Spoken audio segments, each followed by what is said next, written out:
crisis and preparation for the next one. We will talk about Turkey, obviously, and about its partnership with the EU, which is currently very much based on what's going on with migration.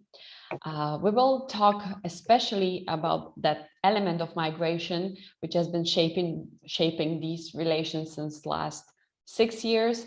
And we will look into what's going on today and how perhaps some kind of new approaching crisis or the ongoing crisis everywhere are going to shape the relations between Ankara and Brussels.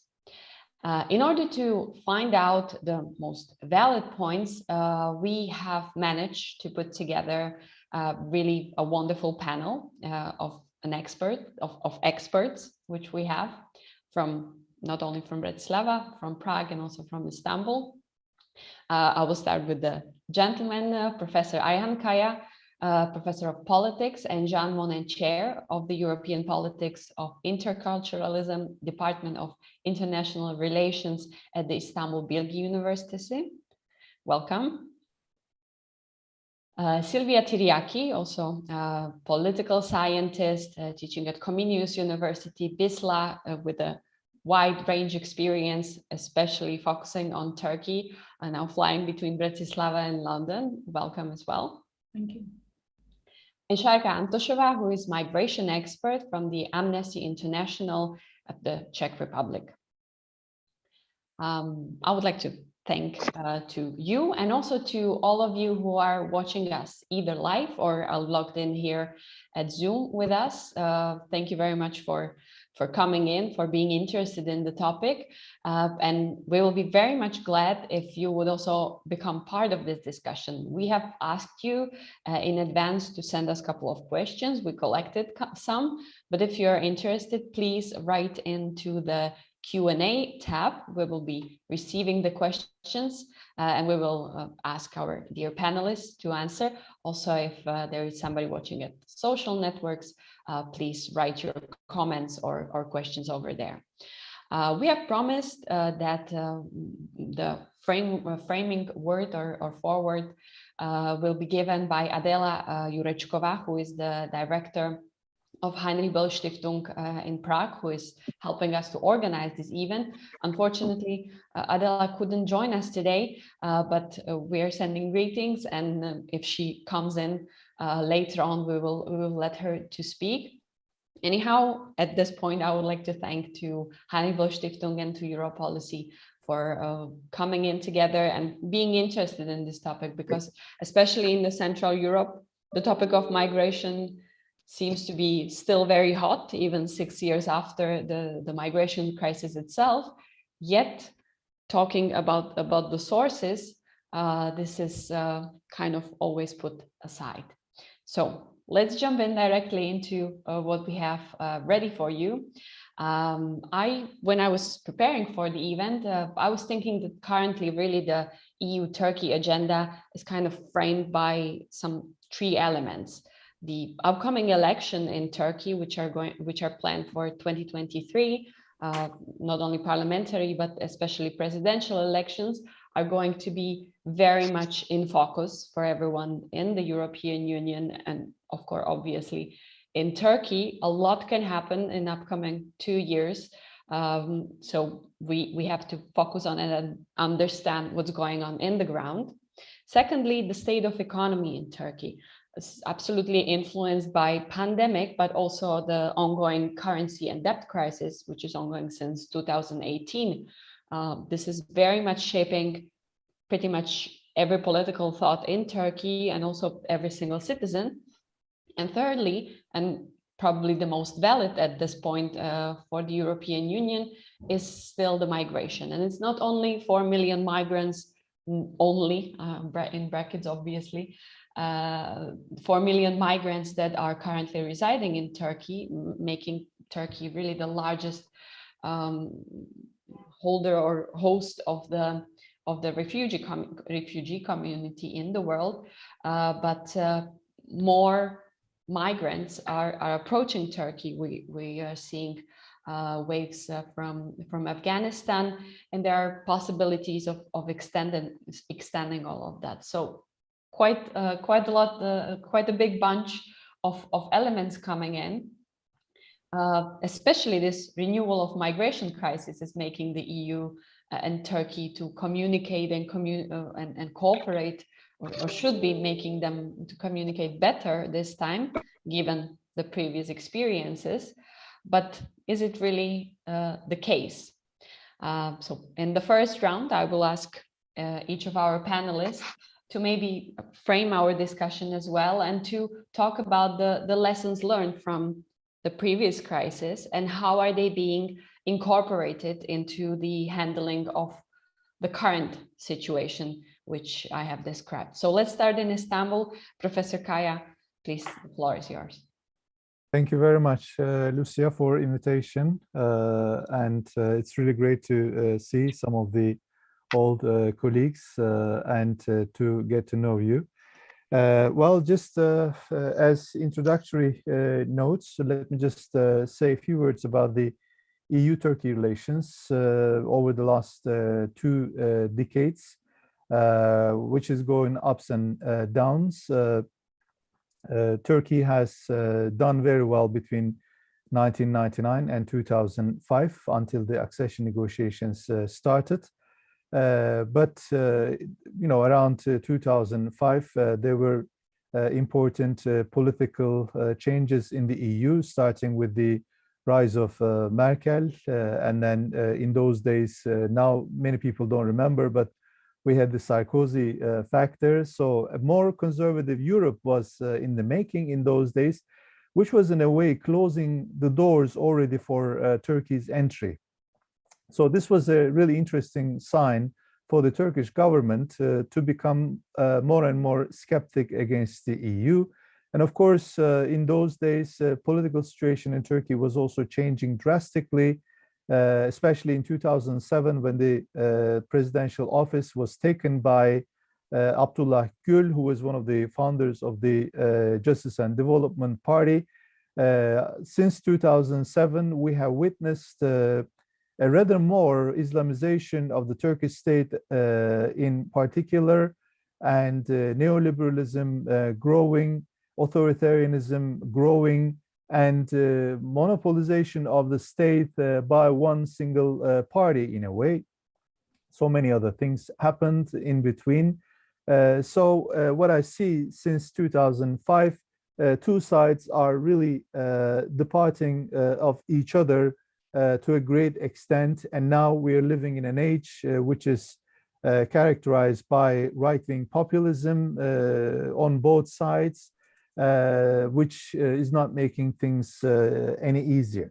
But still, Turkey-EU relations are continuing, and unfortunately nowadays it is just mostly based on the management of mass migration flows between Turkey and Syria, and now between Turkey and Afghanistan. And EU is in a way treating Turkey within the framework of its externalization policy, trying to keep the refugees in Turkey without really paying enough attention to the Geneva Convention regulations, human rights violations, and to the fact that we are talking about the human beings.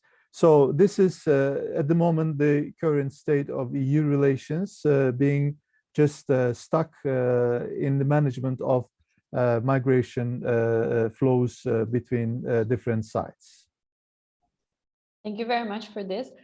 If you could elaborate on what you have said, you were saying that the neoliberalism and authoritarianism, it's really growing on Turkey, but European Union is not reflecting on it when handling Turkey. Really, the main point is to keep the doors closed. The migration is the only thing that we care about.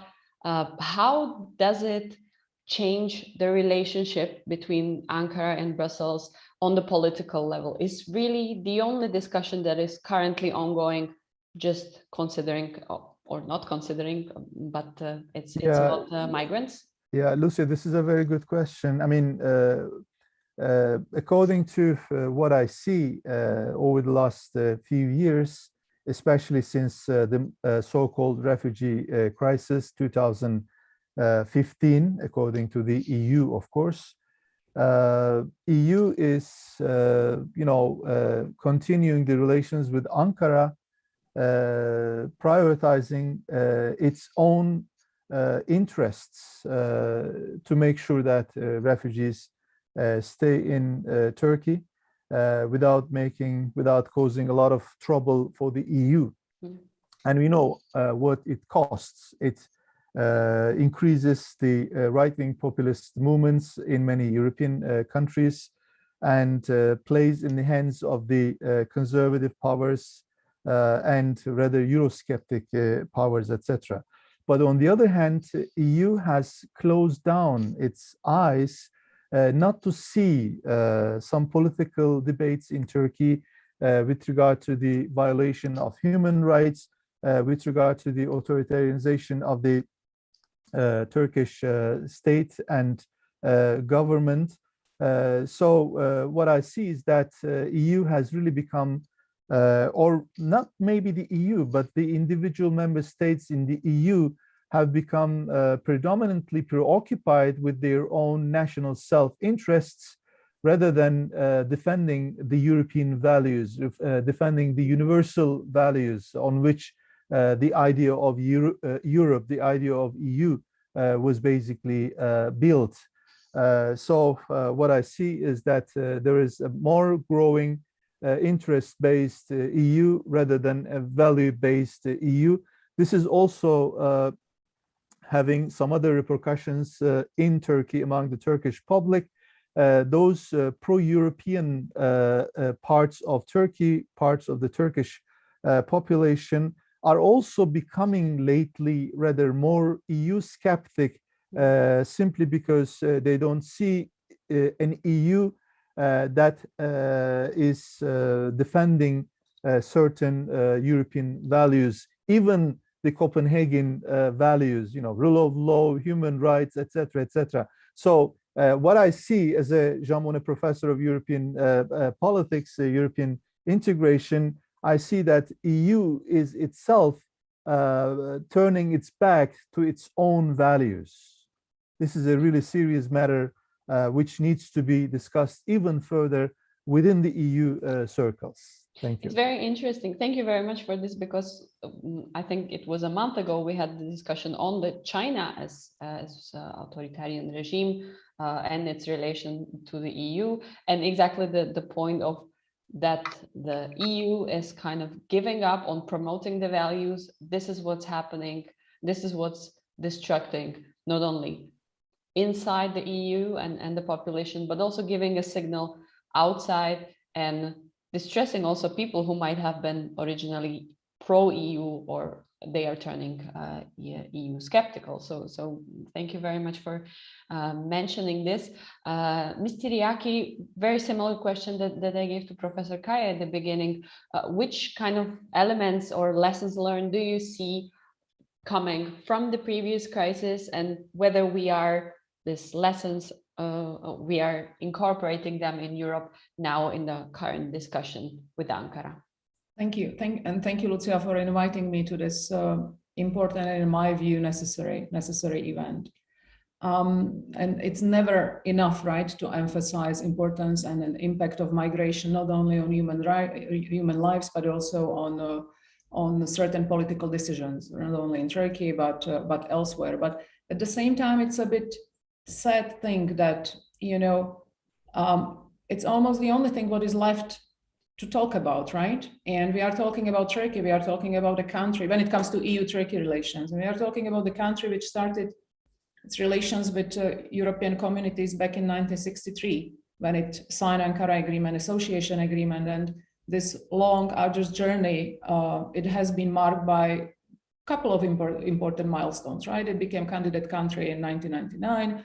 It started its negotiations, accession negotiations in 2005. And now in 2021, all we can talk about, though I love to talk about that, is readmission agreement. So and this state of affairs is not only to detriment of Turkey. I think that many unfortunate things could have been avoided or aborted had the events prior to what happened taken, had the events taken a different turn.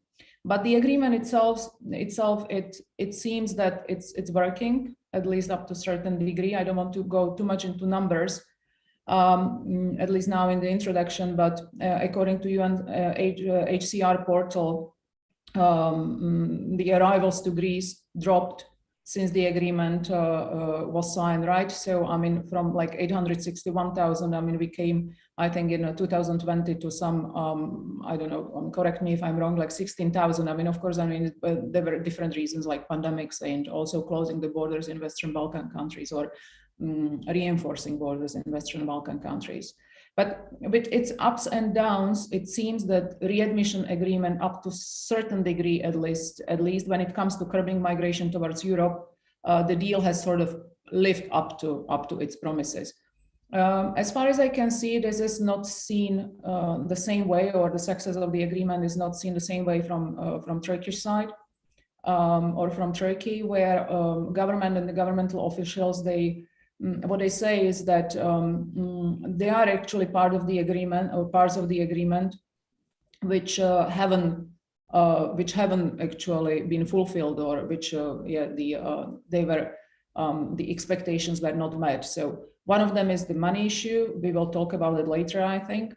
How much money have been spent for what types of programs. Myself, I have to admit that I'm partially, and many times I'm confused actually, what was allocated to what's supposed to be allocated to what, how it is being spent. It's not perhaps up to, I don't want to say that it's none of my business, but yeah, I don't need to know the details, but even without going too much into details, I'm not really 100% sure how much of that 6 billion has been really spent and how much was like extra allocated. So, and I'm very willing actually to learn more about it. But other parts of the agreements which haven't been fully fulfilled was the resettlement of Syrian refugees, right? The resettlement of the Syrian refugees was supposed to be done on one-to-one basis, and I think the predicted number of refugees resettled from Turkey to EU was 72,000. Now it has been more like slightly more than 28,000. Also, what we envisaged was a debate about revitalization of Turkey's EU accession process, updating the customs union, talking about visa liberation, Turkish citizens. I mean, as far as I can see, this debate about this is non-existent.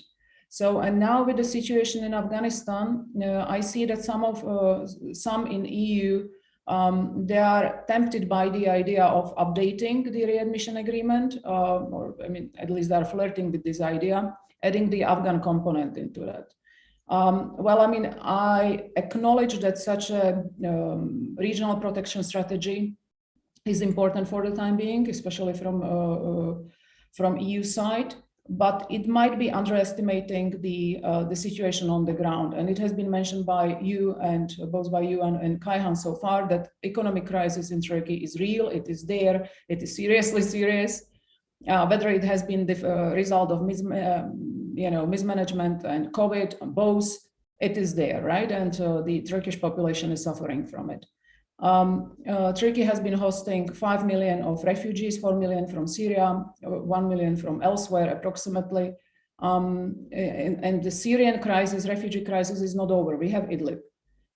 The fact that we don't talk about Idlib doesn't mean that Idlib is not there. In Idlib, there are 4 million people ready to move if necessary, right? And these people are of various sorts. And Ayhan would know more about that doing his current research on radicalization, right?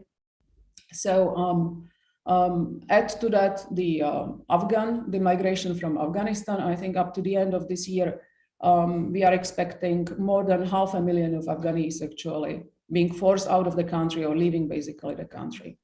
So, and the last, not the least, but last but not least thing is that, to my best knowledge, what I've been observing, Turkish population is really exhausted. It's exhausted from everything what has been going on. So, and this is, of course, this is going to have electoral implications. You were asking about the upcoming elections in Turkey, and you know how, you know, these implications are here for a Turkish leader, any Turkish leader or any Turkish leading government. So it's not only the current one, but anyone in future. 70% of overall Turkish population, according to poll data, would, and this is across entire political spectrum, would support the political party with the tough stance on borders and migration. So I'm not sure how much a gamble of updating the agreement, readmission agreement, how it would fly with any, you know, in the pre-election debate. So what to do? You know, I think that instead of relying on a country which has been saturated, fairly saturated when it comes to, you know, its willingness and hospitality, it's not because Turkey wouldn't want or out of bad will. It's basically, you know, the competition for resources and I mean, overall exhaustion of Turkish population is basically showing us that that might not be a good idea, you know, to, and also I'm not 100% sure how politically healthy the agreement is per se. So, I mean, I think that what we should talk about more is, you know, how good and up-to-date is EU asylum system and what to do with that in case Turkey is not willing to deliver or cannot deliver anymore. So yeah, here I would stop and I would leave the rest up in the discussion. Thank you. Thank you for this. We already have Adela Jurečková, who was going to deliver an introductory word, but I will finalize this first round with Šárka Antošová to learn about her kind of ideas, what we have learned from the previous crisis and what we are, what kind of knowledge we are bringing in to the upcoming one, because Šárka has a direct experience with migrants in the field. So Šárka, the floor is yours for now. So good morning, everybody. Thank you very much for the invitation to this interesting debate. And talking about the lessons learned, maybe at the beginning I would highlight the importance of responsibility sharing. But what we are seeing instead of responsibility sharing, it's more what was already mentioned, it's the responsibility shifting. I think it is really important to highlight again that Turkey is hosting more than 4 million of the refugees, and 3.5 million of them are Syrian refugees. So this is showing that Turkey has demonstrated really generosity and allocated like the significant resources to host these people, and this has also the impact on the society, because the policy of the open door, which was present in Turkey in 2011, and Syrians were coming and even were welcomed. What we can see, and this is from the discussions, debates with the Turkish people, but also the experience of the Syrians, this has changed. And now people realize that these people are not going to leave the country. Probably more and more people are coming now with this situation in Afghanistan. People are really worried that Afghan people are coming as well. And with the economic crisis, with the situation like we can call it like the like economic competition and the lack of jobs, housing, and other important items, it's really becoming worse and worse, I would say. It's not only Turkey. We are observing the situation also, for example, in Greece, where the situation has changed considerably during the last years as well. I would like to talk now just briefly at the beginning from the human rights perspective. This EU-Turkey deal from 2016, it's really problematic from the human rights perspective, and it resulted in overcrowded refugee camps in Greece, really inhuman conditions, which we were not able to imagine a few years ago in Europe of the 21st century. Also, two other problematic issues I would like to mention.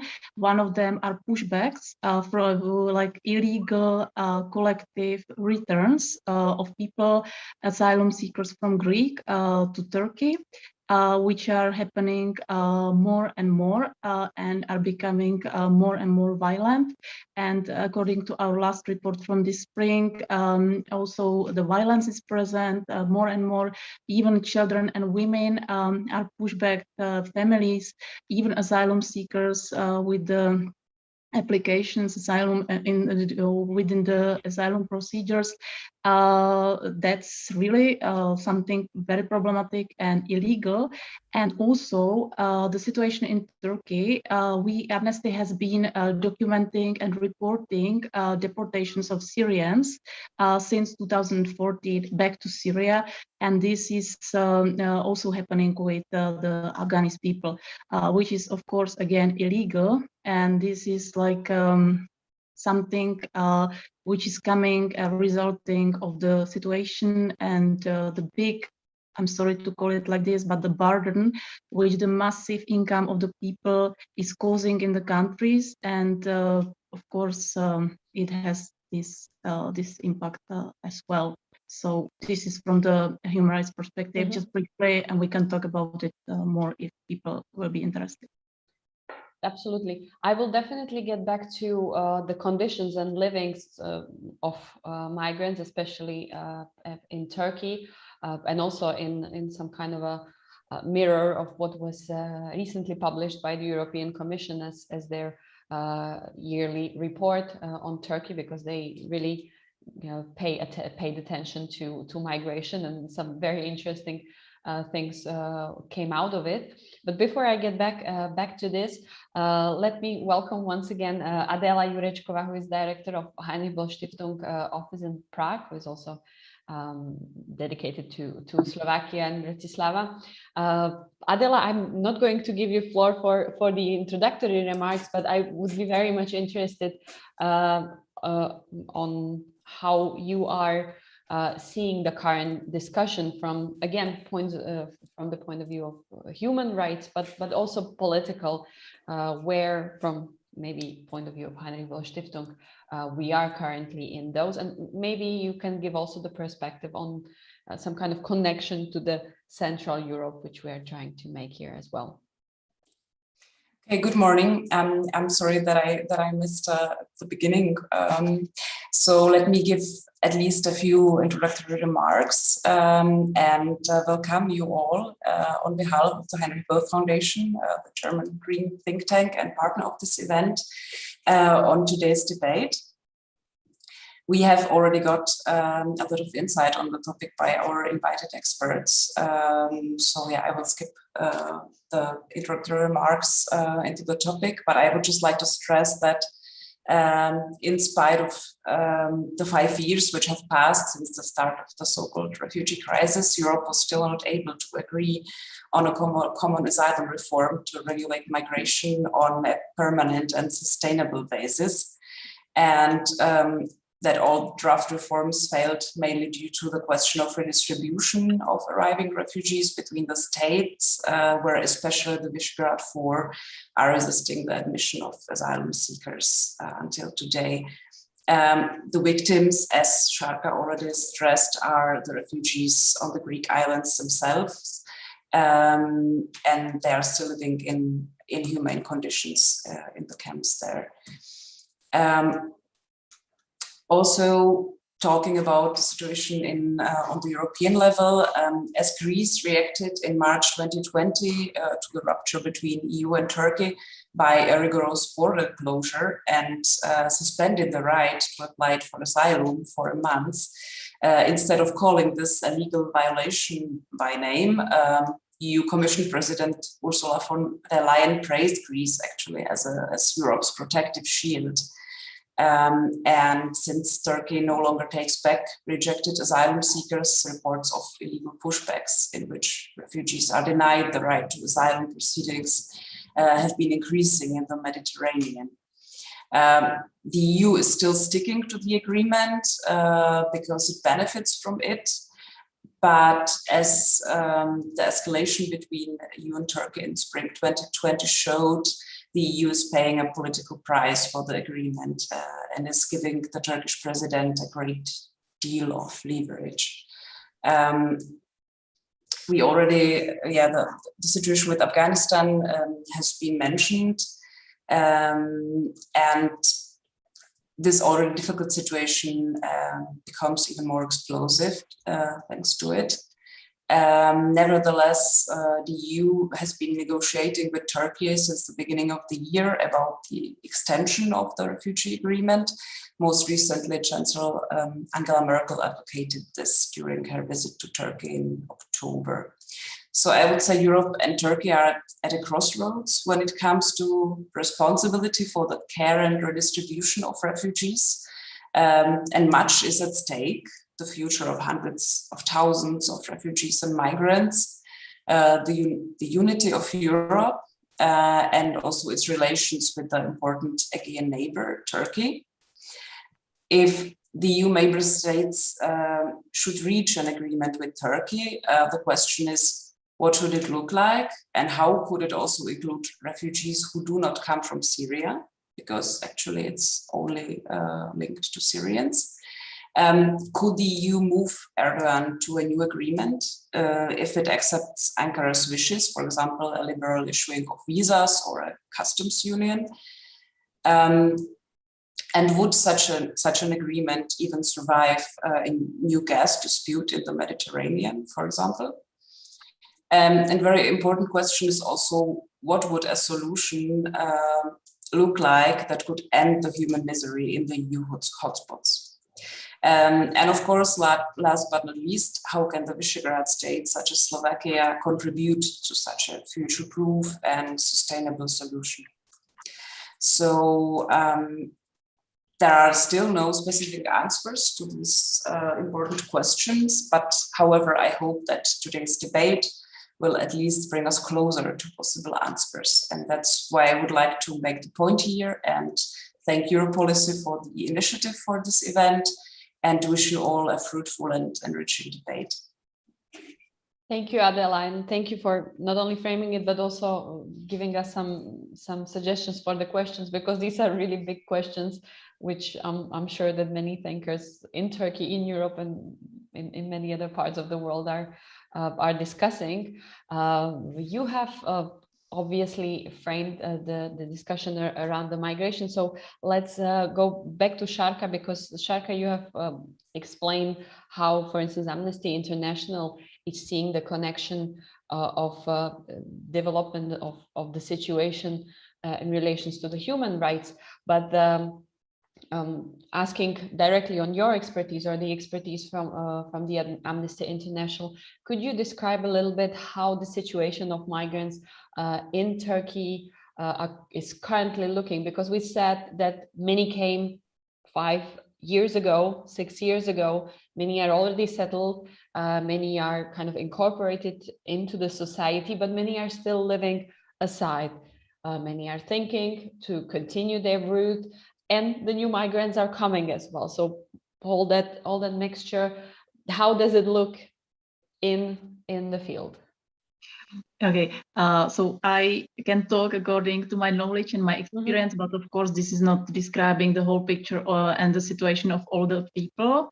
And I would say that it's diverse. There are people who are living quite, let's say, successfully, people who are able to open their businesses and who are able to have a decent life. And then on the other side, there are, of course, people who are let's say, living in the street and asking for money because they really have nothing to live from. And then between these two extremes, let's say, there is a big variety of people. I think I can just generally describe what are the problems that people are facing, and maybe the other colleagues can then complete their perspective or their experience. This is it's the access to the housing, to the education, in many cases to the healthcare. What was the problem of many people was also because when they left Syria, they had savings, they had money, but this has changed during the years, of course, because also Syrians, most of them we were talking with, they didn't expect that they are going to stay in Turkey for longer. They thought they just go to the safety, and then when the situation gets better in Syria, they will come back. Unfortunately, the situation has not improved enough to go back. It is dangerous to go back to Syria, to return, and it doesn't look like that it would change anytime soon. Other things that I could maybe mention, and they are quite important to talk about, is also exploitation. Many people, because they have difficulties to enter the legal labor market, so they are working for really not much money without the contracts and exploited. Unfortunately, this situation also happens in some situation with the children. There are children who are abused in different ways without the protection. That's one of the big problems. Access to the education I've already mentioned. And there was anything else I wanted to say. No, now I forgot, so I'm sorry, but I will remember later. And then I think what we could also mention is this anti-migrants animosity. I would say, for example, there was one important case in August, I think, this year, I think it was when one Turkish teenager was killed during a fight with the Syrian guys. And this resulted into violence against Syrians in general, against their businesses, houses, and the fear. And again, people are asked to go home. They are said that they are not welcome in Turkey. And as I mentioned already before, the current economical crisis, the problems, anxiety about the future, economic future, jobs, housing. So all this is making a mixture which is not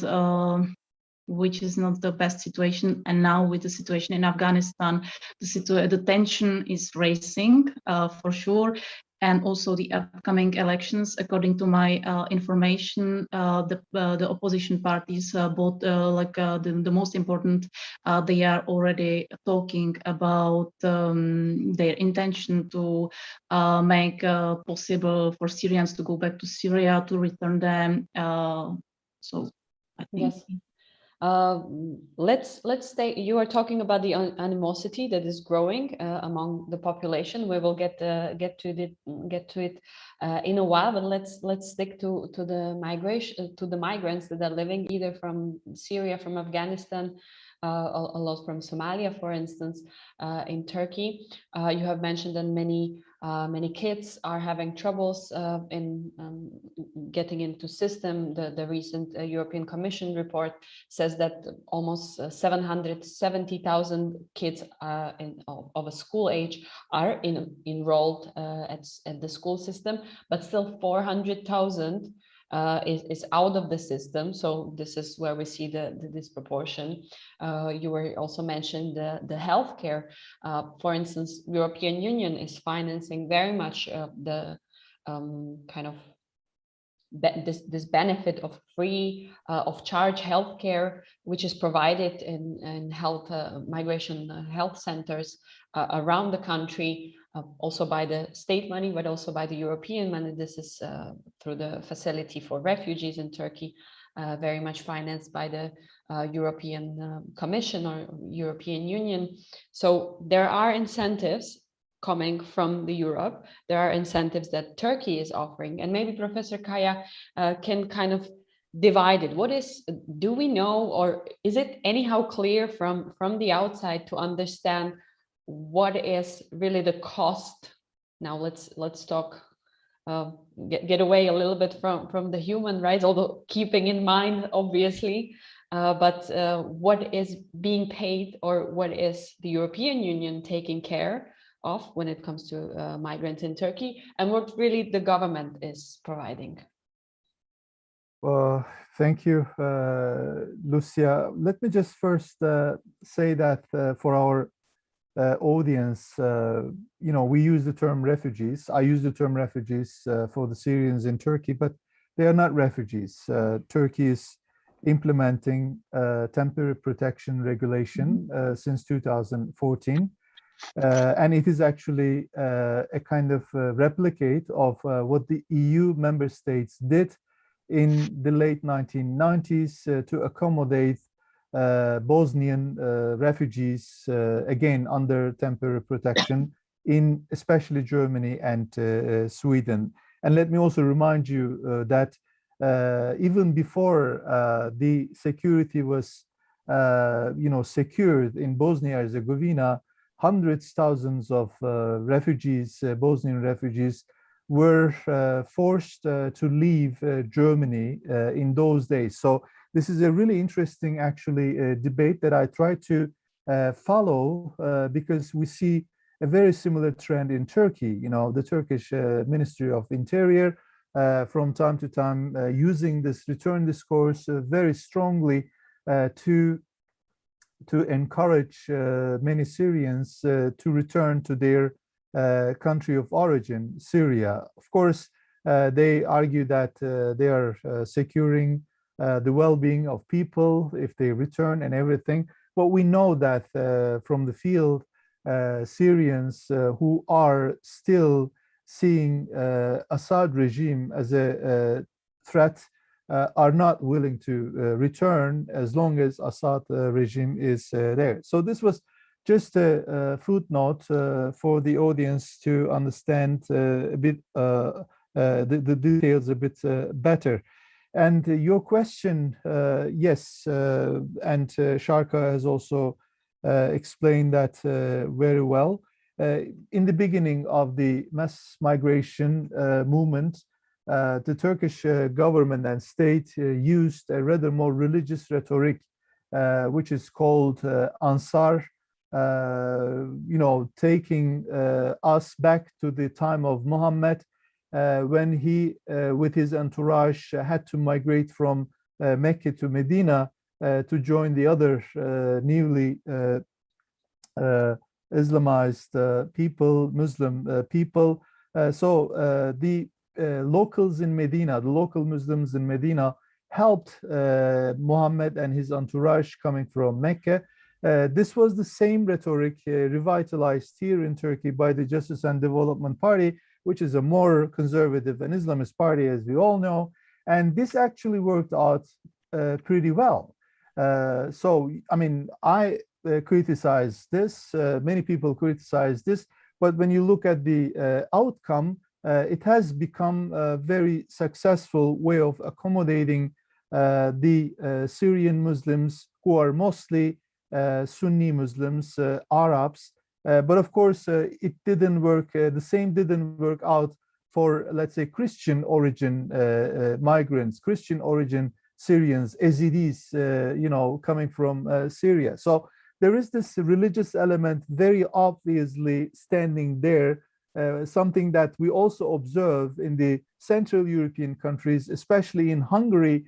Remember the rhetoric of Orban and the state actors saying that we will only accept refugees if they are Christians. So defending the Christian values of the European Union in different countries in Central and East Europe. So religion plays a great role in today's world, and unfortunately we are getting away from this secular rhetoric based on liberal human rights, etc., etc. So we see exactly the same in Turkey.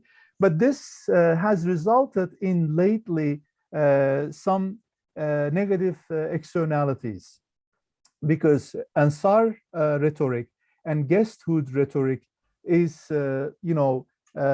is strengthening the temporality of migrants in the minds of the locals.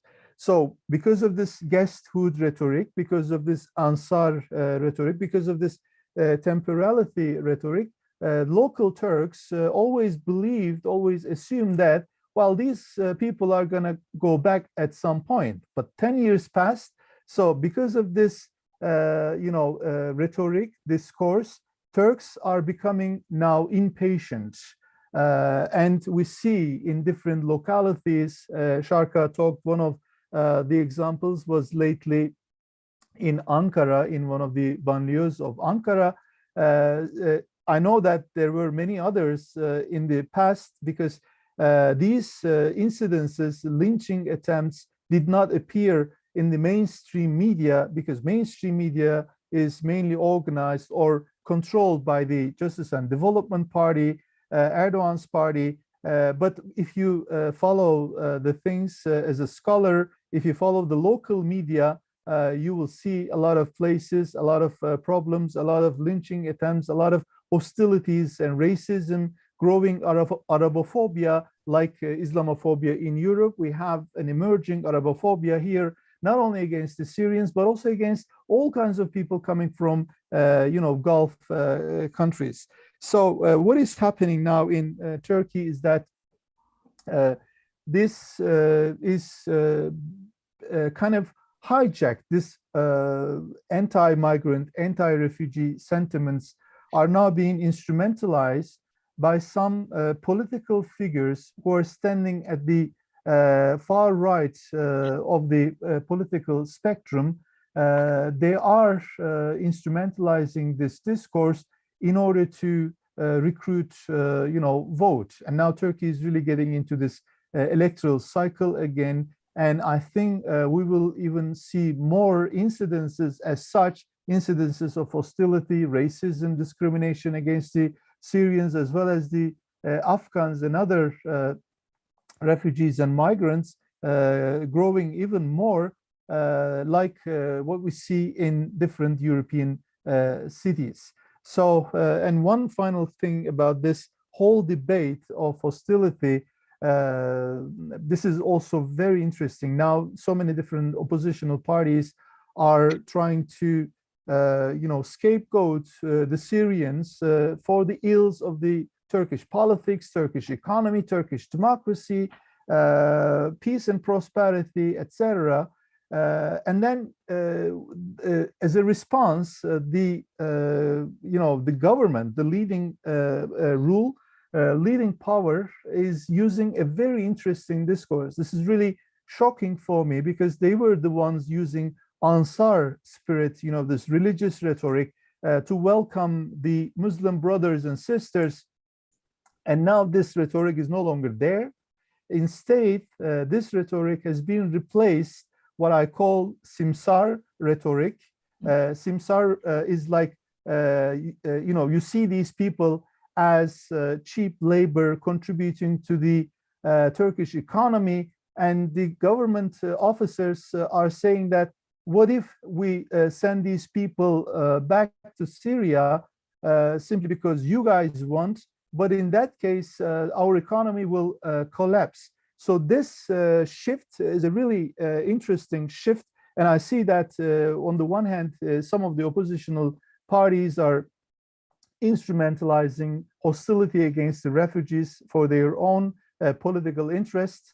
But Justice and Development Party is doing something similar for their own economic interests. So this is really economic and political interests. As far as I can see, the refugees are stuck between these economic and political interests of different political parties. Thank you very much for making this point. I think it's absolutely correct that we are seeing that there is seriously not a strong force that would be on the side of migrants in Turkey. No matter who is going to win the election in 2 years, it seems that this entity, either it's going to be the same government or a different, is going to continue instrumentalizing migration as a political tool, and not only inside within the Turkey, but also against the EU, because this is a strong rhetoric that seems to be absolutely working. Yeah, the leverage, the leverage will remain there for some more time, but it's not really functioning as it used to, I should say, because the government is losing its credibility in the EU. The leaders are losing their credibility in the EU. So I don't think that, refugees will remain as a strong, leverage for the Turkish policymakers in the mid-run. So it's kind of lose-lose for everyone. Yeah, kind of. I mean, these people are, living under hunger threshold.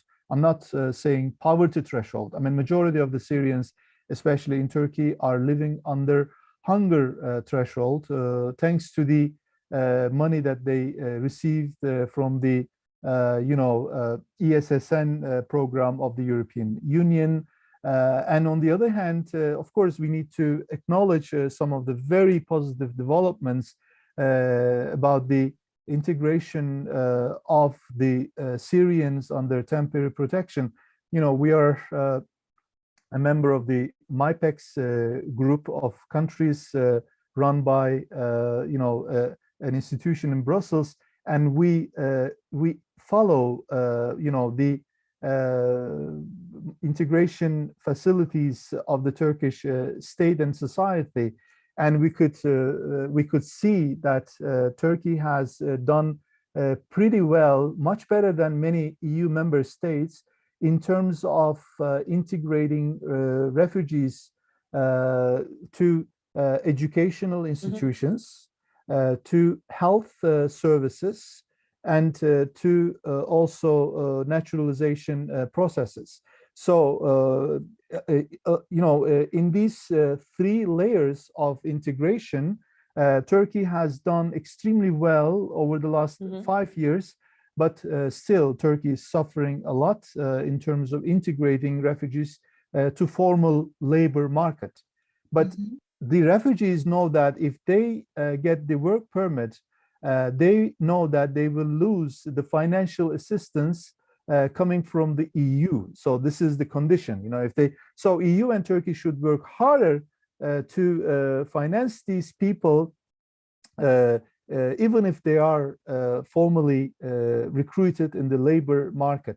So I think there will be some changes soon between the EU and Turkey, because Turkish state also wants to formalize the Syrians and the other refugees in the labor market. There is a willingness of the state in that regard.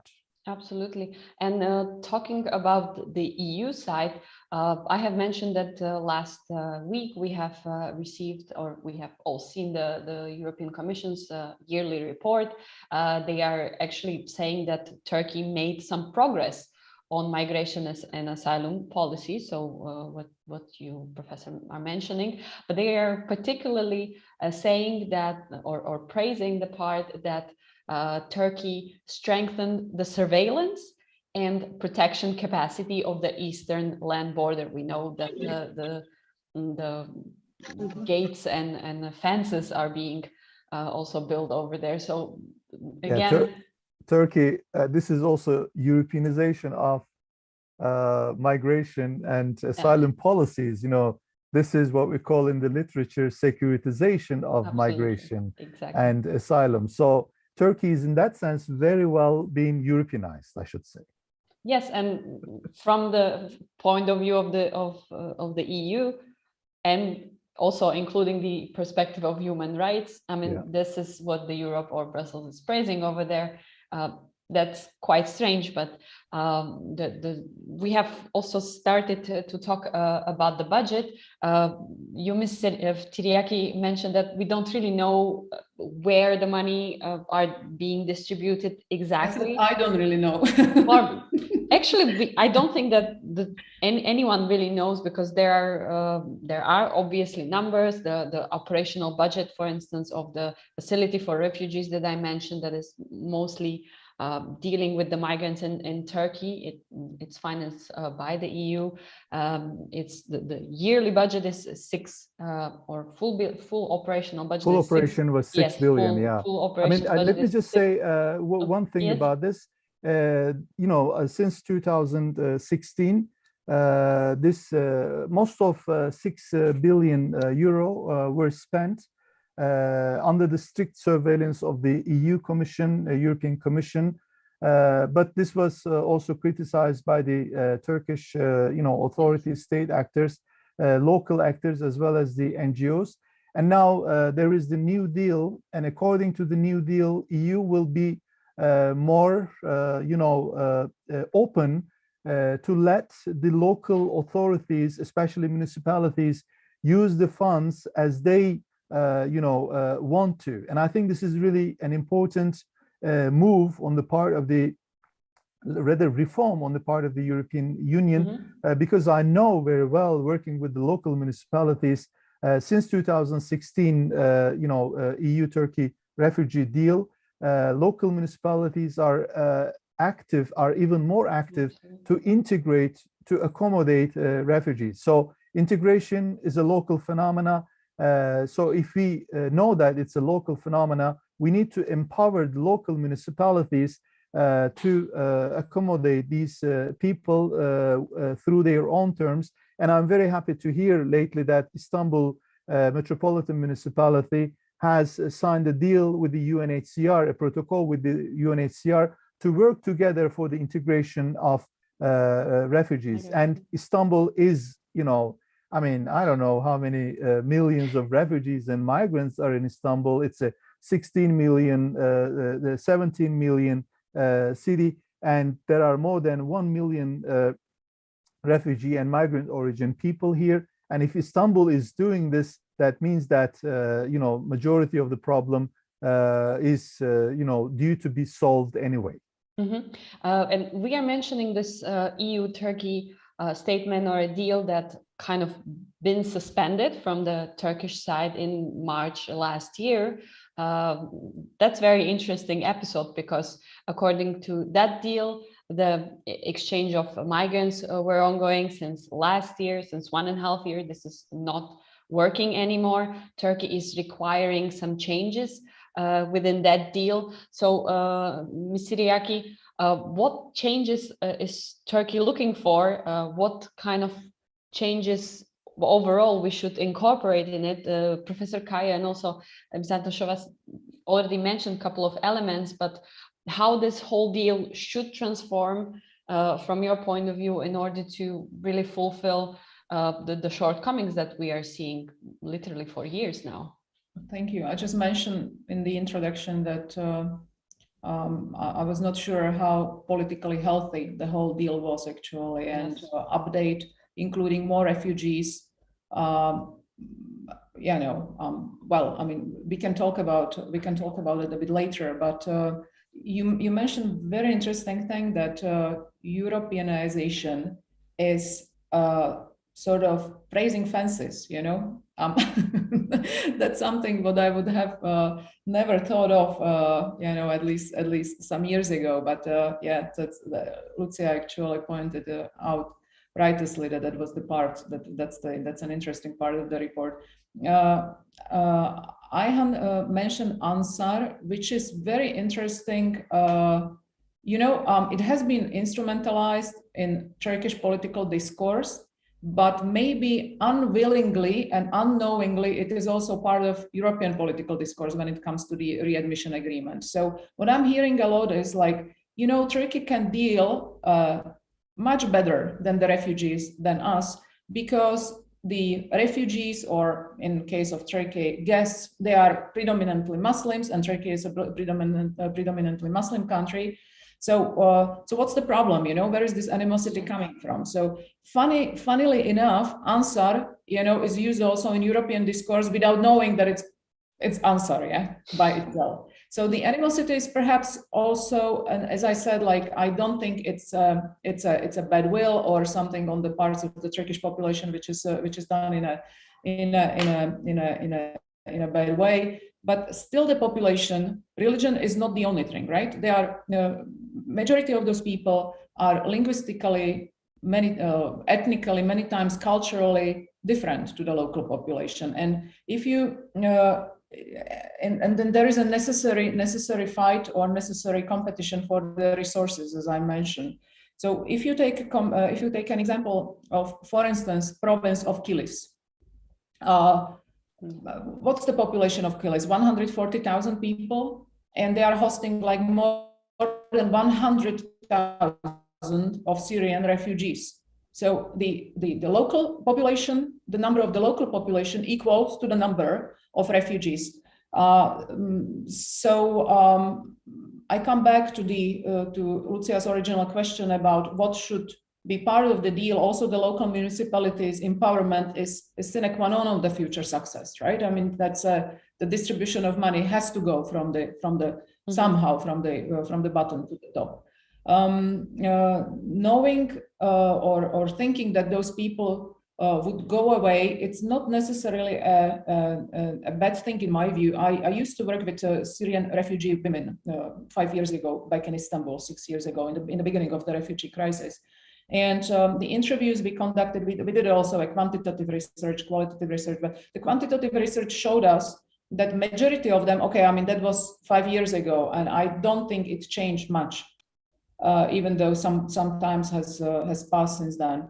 Majority of them, more than 75% of those Syrian women, they would go back to Syria. I think it was even more than 80%, would go back to Syria if it were safe for them.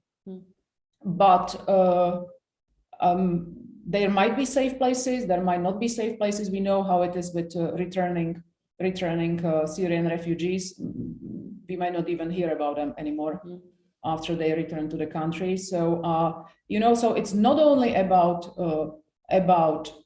securitization of Turkey, building defenses, and but it's also about Syria. We stopped talking about solving the conflict in a just, viable, and feasible way. We somehow pretend that it has been solved because, regime is having control of a majority of the territory. But I'm very much worried about another wave of refugees. I mentioned Idlib. It might be from elsewhere, and Syrians themselves are not willing to go back now, just because of the security situation in the country, not because they are, I don't know, I mean, they don't feel welcomed or good enough in Turkey. As Ayhan said, they are living under not the poverty line, but below the hunger line. So.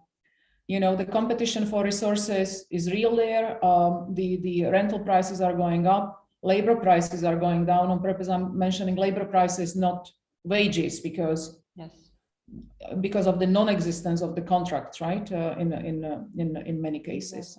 So I think what Šárka mentioned. It's a must. It's a must to start thinking in terms of responsibility of sharing instead of responsibility of shifting. Responsibility of shifting would lead us only to further and future problems. It will just accumulate, and we will have to solve it at some point, but it might be too late.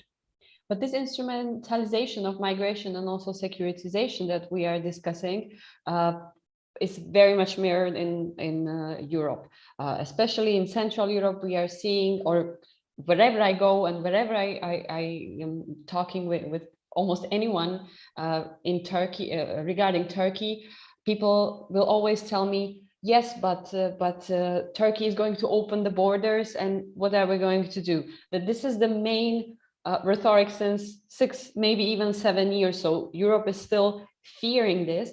But Ms. Tiryaki, do you think that really is there a possibility that the borders to the west might be open from Turkish side, that it would really happen? We've seen it last year. It was the beginning of COVID. It was kind of a unfortunate or fortunate situation because the borders open.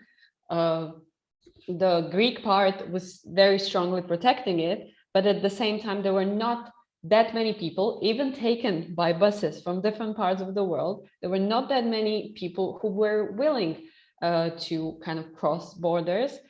So it kind of played very bizarre at the end, including how the pandemic was spreading.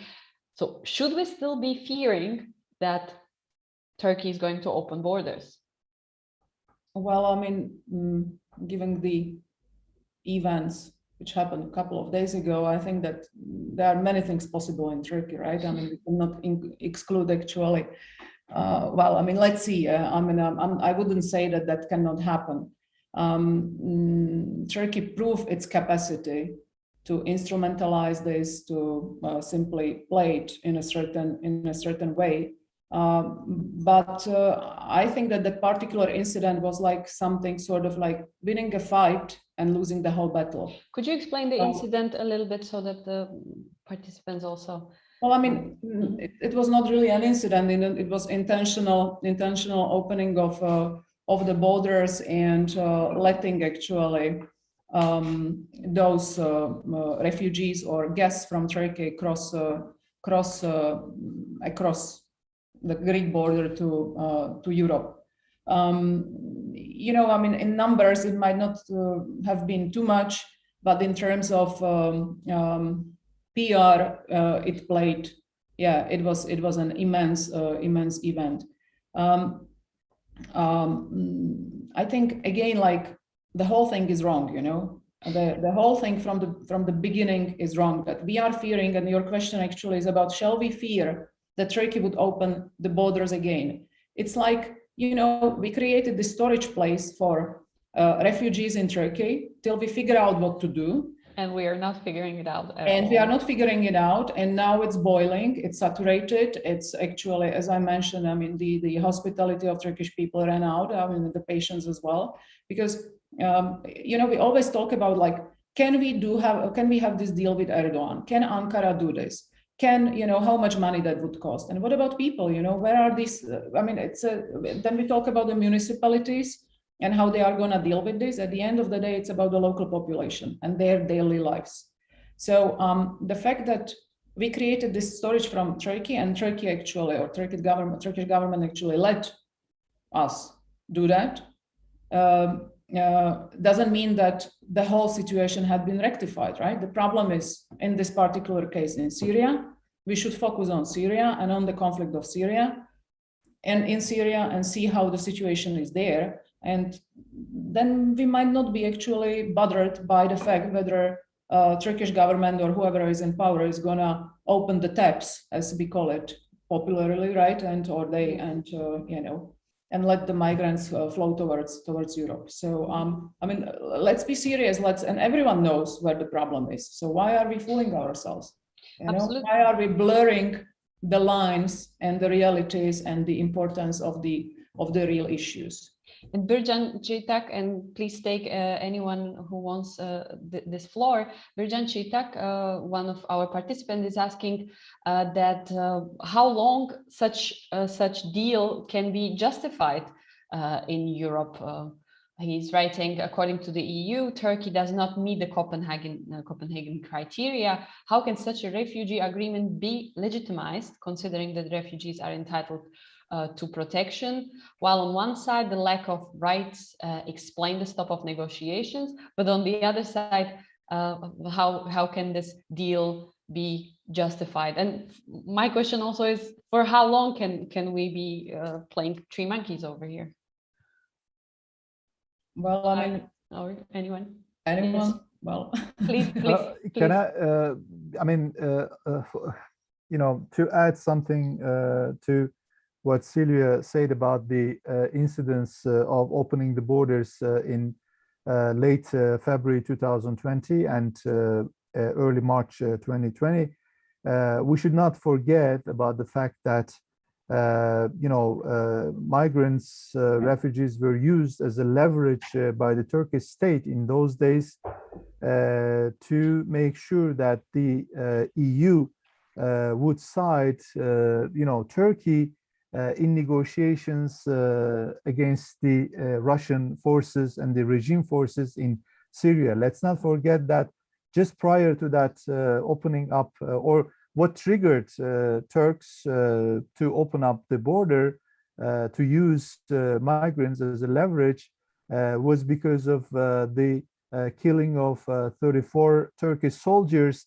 in Idlib, in the north-west borders of Syria. So in those days, Turkish state officers thought that they did not have the backup of the EU.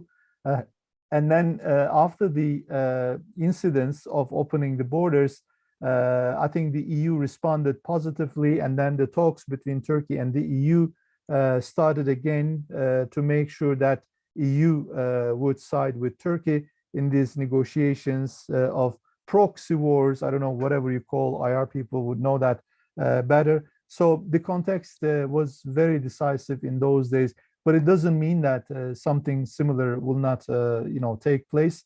It all depends on the context. But I don't think that out of the blue Turkish state officers can do something very similar. It requires the right context, to make sure that Turkey still has the bargaining power, instrumentalizing the refugees to gain something in the short run or in the long run in diplomacy, so to speak. Šárka, we were also mentioning Afghani refugees that are coming to Turkey. What is the situation now, or how is it different now with Syrians? We've already mentioned that at the beginning, when Syrians started to come to Turkey, the idea was, yes, they are our brothers, let's accommodate them. Now the rhetoric's changed, and we see thousands of Afghanis coming, also from the border from Iran. And probably this might be growing, these numbers. Sylvia already explained as well. How are the migrants different from those previous one? And how is this possibly going to influence the negotiations with Brussels or between Brussels and Ankara? I am afraid to say that the situation is completely different from 2011, because as we mentioned, it was a really open door policy defended by Erdogan. Now Erdogan's government sent already soldiers to the border to help to stop Afghans to come. They are speeding up to the construction of a wall on the border, and the people, Turkish people, they are really worried and afraid, and they don't want newcomers, new refugees, new asylum seekers coming to Turkey. This is quite clear.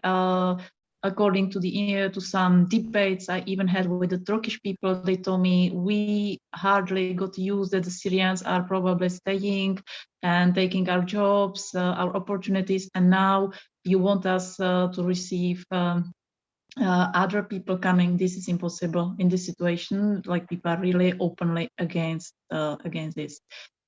So I think the situation is completely different. And do you, yeah? Yeah, it's also the thing with Afghani refugees in Turkey is that, Turkey has been for a long time a typical host and transit country for irregular migration from Afghanistan to Europe. Yeah, it has been there for decades. And there have been families, Afghani families, many Afghani families, literally from all social backgrounds living in Turkey for a very long time. But so one might presume that, okay, the Turkish population might have got used to Afghani migrants, and but as Šárka said, I agree with her that this time the wave of migration, or yes, this wave is completely different, and it's not only because of its size. There are also security elements involved in that. There is a substantial fear of jihadists and other radical networks actually being organized within Turkey, and this shouldn't be underestimated. So, and this is, of course, this is it's somehow modifying or influencing both national but also regional politics. It depends on what kind of or what part of Turkey we are talking about. But I think that there is no region or no province in Turkey that would be actually sort of like free of this fear. Mm-hmm.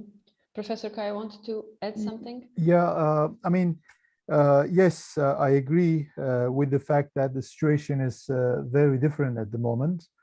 But we also have to acknowledge the fact that Afghan migration to Turkey has been there for at least 3 decades or even earlier, since especially the 1990s. And the reason why it has become so spectacular at the moment is partly because of the Taliban, taking over since August this year. And the other reason is that some of the right-wing, far right-wing political figures have been instrumentalizing this new, refugees coming from Afghanistan through the social media.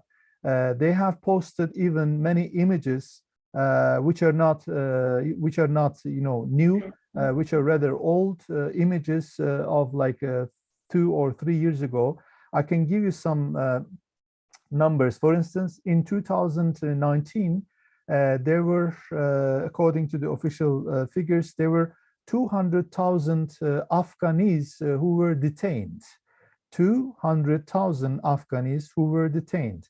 In 2020, because of the pandemic, because of other reasons, because of what Sylvia said, security forces empowered in the region to protect the border, this went down to 50,000. And 2021, the number of Afghans who were detained is like less than 40,000. So, there is not, a massive Afghani migration, which is, not really atypical, according to the previous year's numbers, because most of the Afghans are, going to Pakistan, more than 1.5 million go to Pakistan to use Pakistan as a refuge, and more than 800,000 go to Iran, next door neighbor. Those who come to Turkey are mostly young people who were trying to go to Europe. Yes. And remember, in 2015, during the crisis in the Greek islands, the majority of the migrants in the Greek islands were coming from Afghanistan, not from Syria or elsewhere.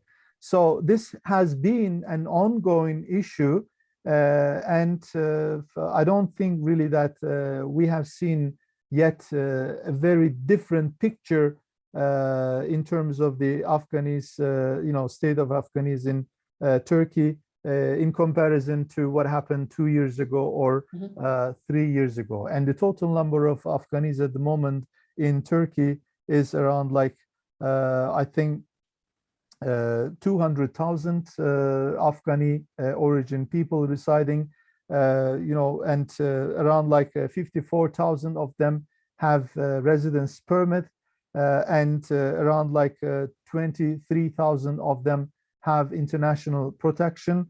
And so that means that around like more than 100,000 of Afghans are illegal, trying to survive in the agricultural sector, working as shepherds, collecting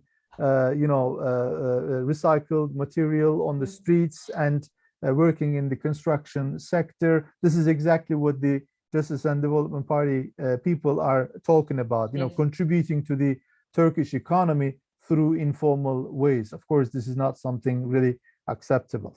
Thank you. Or praisable. Thank Yeah. you. Yes.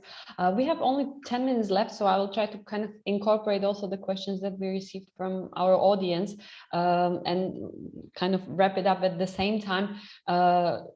Let's kind of look into the future of what is upcoming. We were saying that there are discussions on somewhat an elaboration or changes in the current agreement between Brussels and Ankara. So, Šárka, from the point of view, from the human rights point of view, we know Turkey is coming into very politically sensitive period, and upcoming elections are going to, I will say, mess up a lot of things. The instrumentalization of the migration will definitely be an element when it comes to satisfying the locals, but also playing a strong card against the West and the European Union. So again, from the point of view of achieving the highest protection possible of human rights of migrants, because we said this is really, we shouldn't be avoiding this topic, this is the main topic. What can Brussels do? I know it's a tricky one, in order to make it work anyhow better this time. Okay, let's talk theoretically. What would help? For sure, if countries provide much considerably more resettlement places for the vulnerable asylum seekers from Turkey. This is the first thing that first of all would help to the most vulnerable people. Second of all, it will be a signal to Turkey that we don't leave them alone with this large refugee population. But this, of course, needs the willingness of the EU member states. And again, after 2015, 16, 17, the countries who were willing to take refugees, they already did it. And they usually don't want to take much more. And the countries who were not willing to take refugees, to receive refugees, asylum seekers, they are against that. Yes, refusing a bill. This is the first thing.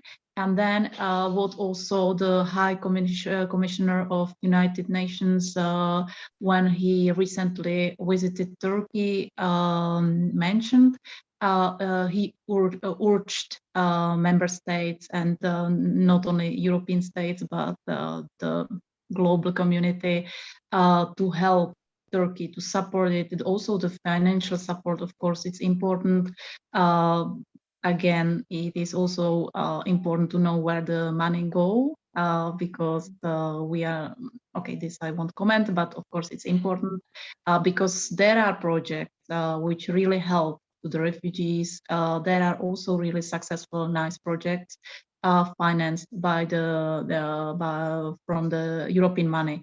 So this is of course important, but that money is not all. They really need, and this applies for all of the countries who are facing a lot of people coming. They need somebody else to take the people, at least the most vulnerable ones, because this, as I mentioned, it helps to the people, but it helps to the country as well, because it's really difficult to handle a big amount of the people for a long time. So the solidarity is really a major element. And yeah, solidarity, and again, responsibility sharing, not shifting, because we think, and maybe here I would mention one more thing. This is not only Turkey. This is the same situation which is happening with Libya, with the deal we have with Libya, and we are closing the eyes. We pretend not to see what is happening with the migrants who are returned back to Libya, tortured, detained, raped, and so on. But Brussels sees this as success, because there is a really considerable big drop.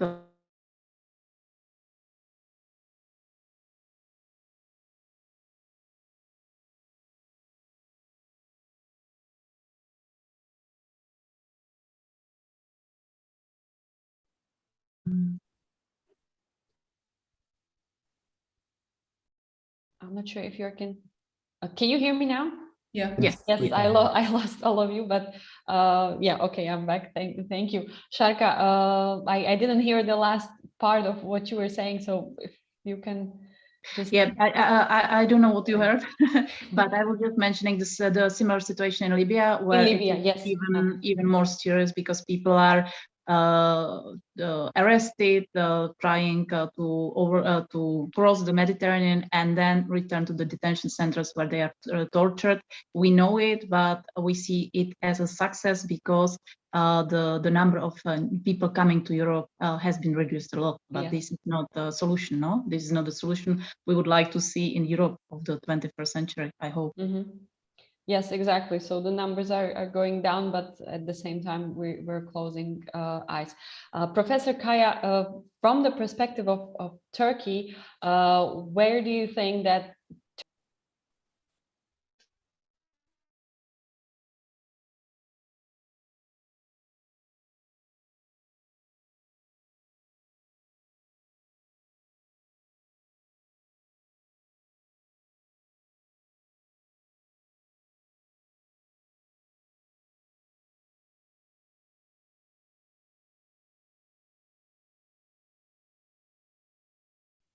Turkey will be playing it in upcoming 2 years? I hope you heard me. I don't know. Not really, Lucia. There was interruption, so I really didn't get the question very well. I'm sorry. So once again, hopefully this will work. Okay. My question was how the Turkey will be playing it in upcoming 2 years. I mentioned the opposition. The human rights is not really the strong element over there. Same thing with the population and the government. Current government we've already seen. So how the things from the perspective of Ankara will be evolving in your opinion? Yes, well, my suggestion will go not only to Turkey, but also to the EU, member states and the European Commission, because I think the main question that the leading political figures, state actors, EU Commission, etc., the main question for them is this rise of right-wing populist, Eurosceptic forces, and in Turkey as well, right-wing populist movements, political parties instrumentalizing refugees, migrants, scapegoating them. But we all know that the problems that we are facing is not because of the migrants, is not because of the refugees. The problems that we are facing at the moment, both in Turkey and the EU, are socioeconomic problems, socioeconomic deprivation, spatial deprivation. I mean, I can tell you, majority of the right-wing populist party supporters are coming from remote places in the EU, which were previously agricultural production sites, mountainous places, and the people here in those places believe that they are being neglected over the last 3 decades by the mainstream political parties, by Brussels, by Berlin, by Amsterdam, by Paris, etc. So there is a kind of resentment among these people at the verge of the political of the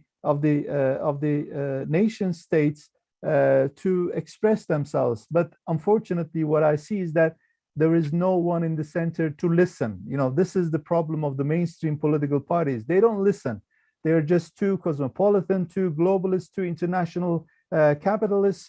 But people are there trying to tell you something, but you don't really. And then you start using this migrant phobic or refugee skeptic discourse with the expectation that you will kind of combat against the right-wing, radicalism or populism, etc., etc. For the Turkish side, well, I'm rather, not that, pessimistic about the future of the accommodation of the refugees and migrants in Turkey, because Turkey has always been exposed to mass migrations. It's not new. In 1990s, hundreds, thousands of Bosnians and Kosovars Before that, hundreds, thousands of Kurds from the Gulf region, 19th century, 20th century, you know, so Turkey has this very strong habitus. And the main thing for me is that if the local municipalities are going to be involved in this process, and I see that they are willing, because according to the municipal law of Turkey, there is the Article 13, which is called fellowship principle, which tells us that the local municipalities are obliged to give the same quality of services to the citizens as well as to everyone living in that territory. So Turkey has this legal system as well. But the biggest problem that Turkey is facing at the moment in terms of accommodation, local accommodation of refugees and migrants, is that there is not financial support coming from the central budget. So this is the problem, and the municipalities are suffering from the lack of financial support coming from the central state. So knowing all of these issues, Dr. Tiryaki, when we go to Brussels, and again, I will frame it a little bit wider, incorporating the questions that we get. We are seeing that there were elections, for instance, in Germany. This may be having some influence on the policies that we will have also towards Turkey. We are seeing upcoming elections in France, but from the Central Europe in Hungary, which is going to be very strong voice to kind of push back migrants again or continuously. So what can Brussels do in order to help or raise the quality of life of migrants in Turkey, help them to incorporate them in Brussels? Are there, we talked about the municipalities activities that can be enhanced. Do you see any other ways or attributions that could happen? The long term of Brussels is that there has been always an election, right? So, too many countries, many elections. For now, we are dealing with migration problems. Then before that, we had different problems. You know, there was always an election coming, election, and so on. So we have to somehow, I mean, we are not politicians, so we have to somehow think beyond elections. And those who are supposed to be apolitical in Brussels should think beyond elections as well, I believe. Above all, it's totally morally and legally and otherwise wrong to even contemplate that using migrants for any kind of agenda by anyone is anything acceptable, right? I mean, we talk about it as if it's a norm. It totally became morally and legally definitely not acceptable. Yeah. Of course, this has very little to do with political realities. We know, all of us know this very, very well. But I would say that with or without migration deal or readmission agreement, what we have to do in European Union, or what's supposed to be done, is to look into asylum laws. That's what I mentioned in the beginning. The things will be happening, anything can happen. I mean, I think that the predictions in general, and I think political scientists would agree with me, became much more difficult in the last couple of years than they used to be even a decade ago. So I think that a proper discussion, proper look into existing asylum system in European Union is something which must be done with or without the agreement with Turkey. Mm-hmm. But the countries, including Slovakia and Central European countries, are going to insist on having further agreements like we have with Ankara. So the discussion may get again. You're saying good luck with this, right? Yeah. I don't mean to. I don't mean to be bad. No, it seems like a challenging time ahead. So just to wrap it up very politically. Thank you very much, all of you. Professor Ayhan from Istanbul Bilgi University, Dr. Sylvia Tiryaki from BISLA and Comenius University, and Šárka Antošová of Amnesty International Czech Republic. Thank you also Adela Jurečková from Hannibal Foundation for coming in, putting this discussion together. I would absolutely stay much longer because I think there are plenty of things that I kind of had in mind to discuss with you, but we couldn't get to it because it's such a wide topic, and until we pass through all political, economical, and social elements of that ongoing crisis, which may be even developing further, we would need hours, and it's still very difficult to find solutions. But all of you seem to be quite optimistic and gave us also some ideas of what is possible to do. So let's hope and stay. Let's hope for the best and stay positive on this. Thank you very much for your contributions. Thank you very much to our audience, people that are watching us on social networks, and the future audience that will be listening us at podcasts.